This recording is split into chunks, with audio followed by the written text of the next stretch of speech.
২রা মে ২০১৩ সকাল ৯টা।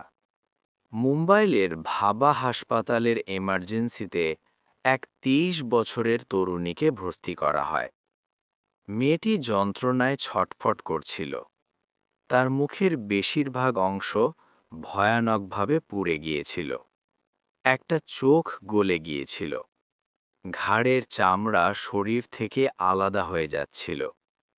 কিন্তু শুধু ওই তরুণীই নয়, তার সঙ্গে তার বাবা এবং আরও দুজন মানুষকেও গুরুতর ক্ষত নিয়ে হাসপাতালে ভর্তি করা হয়। ডাক্তাররা চিকিৎসা শুরু করতেই বুঝে যান এই তরুণীর উপর অ্যাসিড অ্যাটাক করা হয়েছে। আর এই তরুণী কোনো সাধারণ মেয়ে ছিলেন না। তিনি ছিলেন ইন্ডিয়ান নেভির একজন নার্সিং অফিসার, প্রীতি রাঠি।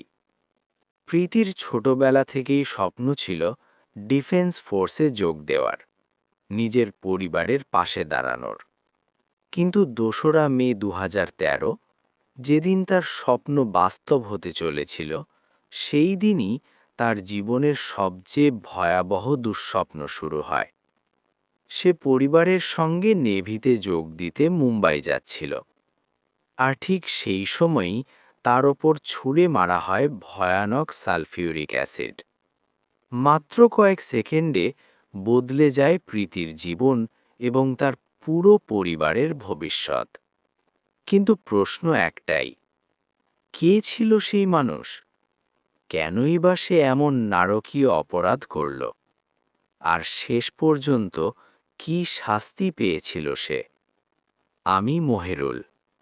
আজকের পর্বে আমরা আলোচনা করব প্রীতি রাঠি মার্ডার কেস নিয়ে। ১৯৯০ সালের ২৬শে জানুয়ারি হরিয়ানার রেওয়াড়িতে প্রীতির জন্ম। বাবা অমর সিং রাঠি সরকারি কর্মচারী, মা রোশনি ছিলেন গৃহিণী। প্রীতি ছাড়াও তার ছিল এক ভাই ও এক বোন, হিতেশ আর তনু। ভালো পড়াশোনার জন্য পরিবার দিল্লির নারেলায় চলে আসে। ২০০৮ সালে প্রীতি দ্বাদশ শ্রেণী পাশ করে। তার স্বপ্ন ছিল ইন্ডিয়ান আর্মির জওয়ানদের চিকিৎসা করা। এই স্বপ্নের জন্য সে দিল্লির একটি নার্সিং কলেজে ভর্তি হয়। মধ্যবিত্ত পরিবারের জন্য প্রায় ৫ লক্ষ টাকার খরচ ছিল বিশাল চাপ। তবুও বাবা মা পিছিয়ে যাননি।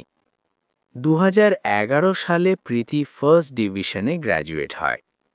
এরপর বাত্রা হাসপাতালে ইন্টার্নশিপ, মাসিক বেতন ১৫,০০০ টাকা।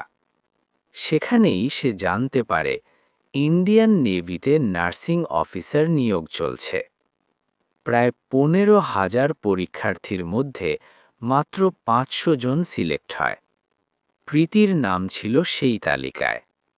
২০১৩ সালের ১ মে হজরত নিজামুদ্দিন স্টেশন থেকে গরিব রথ এক্সপ্রেসে মুম্বাইয়ের উদ্দেশ্যে রওনা দেয় প্রীতি। তার সঙ্গে ছিল বাবা অমর সিং রাঠি, মামা বিনোদ দাহিয়া এবং মামি সুনিতা দাহিয়া। কিন্তু সেই কামরায় আরও একজন যাত্রী ছিল যে বারবার প্রীতির দিকে তাকাচ্ছিল। মুখ ঢাকা ছিল রুমালে। ২রা মে সকাল ৮টা ৫ মিনিটে ট্রেন পৌঁছায় ব্যান্ড্রা টার্মিনালে।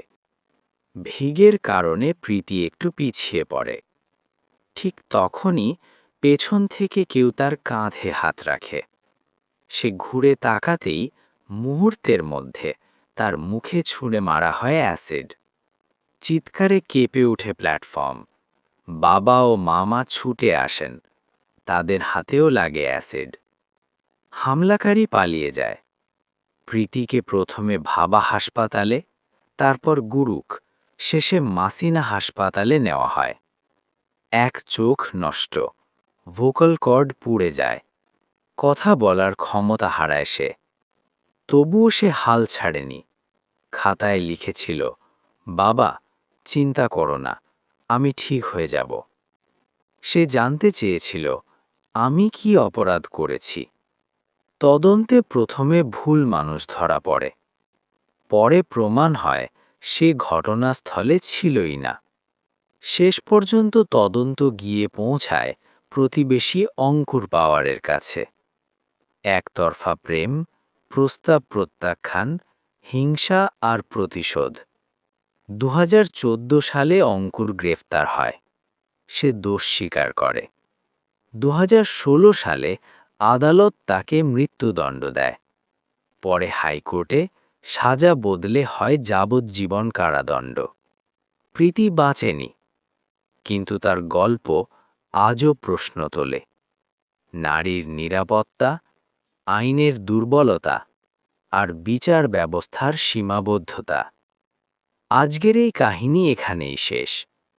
আপনি যদি আরও এমন কেস জানতে চান, কমেন্টে জানাতে পারেন। নতুন হলে চ্যানেলটি সাবস্ক্রাইব করুন। ভিডিও ভালো লাগলে একটি লাইক দিন। আমি ছিলাম মহেরুল, আপনার সঙ্গে। চ্যানেল মহেরুলিয়ার।